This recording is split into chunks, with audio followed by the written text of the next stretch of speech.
शुभ प्रभात। कल अजमेर में कैंप के बाद प्रशिक्षण हुआ और प्रशिक्षण में एक व्यक्ति ने एक मुझे प्रश्न किया कि क्या न्यूरोथेरेपी सभी रोगों का समाधान करती है। तो मैंने कहा हाँ, सभी रोगों का समाधान करती है। तो उन्होंने ही एक प्रश्न किया कि क्या फिर नहीं आएगा, जो कॉमन लोग प्रश्न करते हैं। तो मैंने कहा जरूर आएगा, ऐसा नहीं है कि नहीं आ सकता, और आप चाहो तो नहीं भी आ सकता, क्योंकि रोग का जो बड़ा कारण है वो है हमारे विचार। तो उन्होंने प्रश्न किया कि विचार अगर हैं तो आखिर विचारों से होता क्या है। तो मैंने उनको कहा कि जब ईर्ष्या, द्वेष, भय, छल और कपट, घृणा ऐसे जब विचार आते हैं तो इससे हमारी इम्यूनिटी डाउन होने लगती है। और इम्यूनिटी क्या है? रोग से लड़ने की क्षमता। किसी भी रोग से लड़ने की क्षमता हमारी डाउन होने लगती है। क्यों डाउन होती है? क्योंकि जैसे ही ये नकारात्मक चीजें हमारे अंदर से पैदा होती हैं तो हमारे अंदर से जो एंटीबॉडीज बनती हैं, किसी भी रोग के प्रति एंटीबॉडीज बनती हैं रोग से लड़ने के लिए, तो बनाने वाली फैक्ट्री ही कमजोर हो जाती है। क्योंकि जो एंटीबॉडीज बनाती हैं उन बनाने वाले संस्थानों को प्रभावित सीधा सीधा ये हमारे नकारात्मक विचार करते हैं। द्वेष है, घृणा है, ईर्ष्या है, छल है, कपट है, ये सारे उस संस्थान को प्रभावित करते हैं जो एंटीबॉडीज बनाते हैं। तो फिर उन्होंने कहा समाधान क्या है? मैंने कहा समाधान भगवान का भजन करो। हरि भजन, प्रार्थना ये समाधान है। श्रद्धा समाधान है, भक्ति समाधान है, विश्वास, ट्रस्ट ये समाधान है।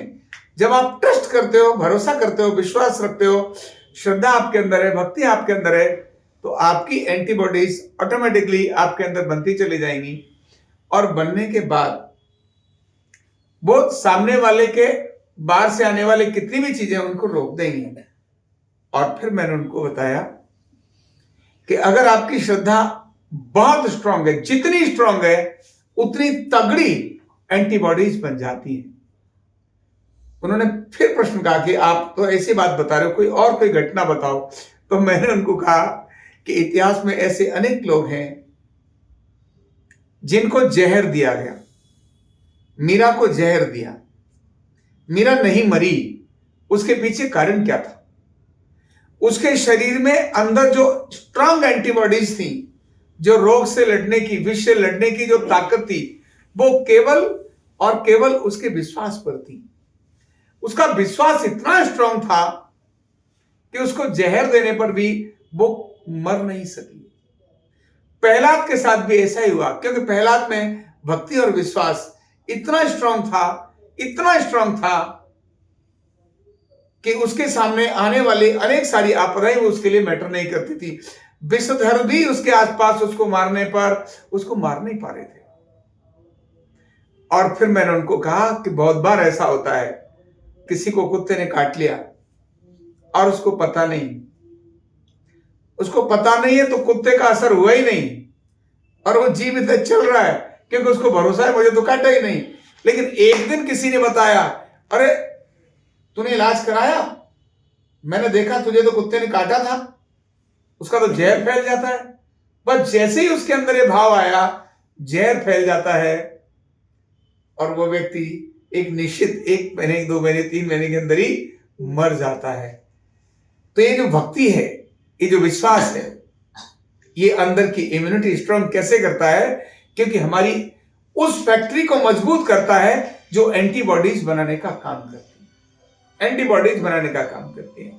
और वो जो द्वेष है, घृणा है, ईर्ष्या है, जलन है, ये वो उस सारी फैक्ट्री को खराब करते हैं जो हमारी एंटीबॉडीज को मारने का काम, मारना नहीं, न बनने देने का काम करती है। जैसे पैनक्रियाज है ना, उसमें इंसुलिन बन ही नहीं रहा, तो शुगर तो आएगा ही आएगा।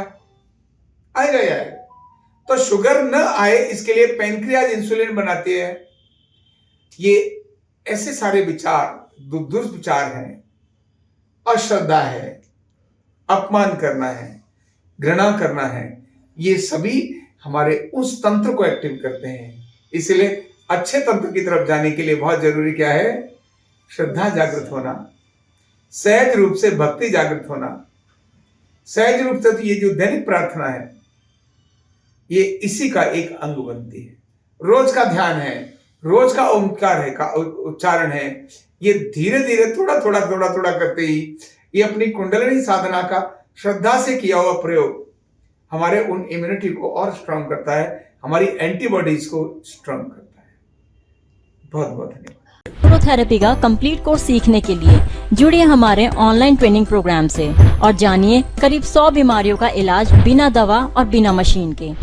इस न्यूरोथेरेपी ऑनलाइन ट्रेनिंग प्रोग्राम से आप घर बैठे बन सकते हैं गवर्नमेंट सर्टिफाइड न्यूरोथेरेपिस्ट। रजिस्ट्रेशन के लिए नीचे दिए गए नंबर पर अभी कॉल करें और हाँ, हमारे वीडियो को लाइक करना, शेयर करना और चैनल को सब्सक्राइब करना बिल्कुल भी ना भूलें। धन्यवाद।